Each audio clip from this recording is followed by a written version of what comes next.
We cannot be having a speech of 1 hour and 6 minutes, just giving us hope and not telling us the true state of our country. Honorable Speaker, we live in a country where right now our international airport is leaking water. And I saw a Twitter fight between the Honorable Senator Cherangei and the CS Murkomen.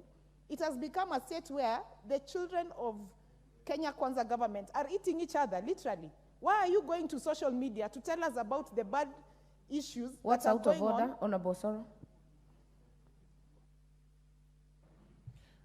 Honorable Speaker, is it really in order for Honorable Irene Mayaka to mention people who are not in this house, you know, and they can't really defend themselves, and also to lie to the public that without really without substantiating the fact that the JKIA is leaking? I mean, really, which part is leaking? The JKIA is so massive, it's so big.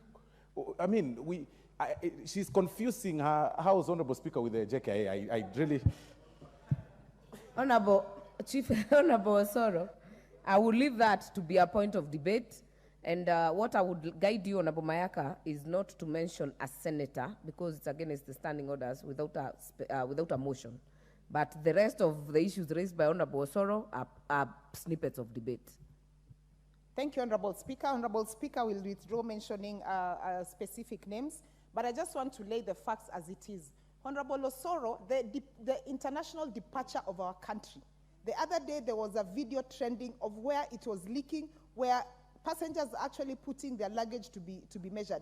And I just want to tell you, Honorable Osoro, that my house has no issues. It's just that I cannot invite you there. But I just want to tell you, my house is not leaking. What is leaking is the government of Kenya. It is leaking because there are issues, and you need to start addressing the issues and not look at personalities. And Honorable Speaker, as I finish, so that I can donate the rest of the time, I just want to say this, that 10 years ago, we had a very high intake of treasury bonds and treasury bills in this country.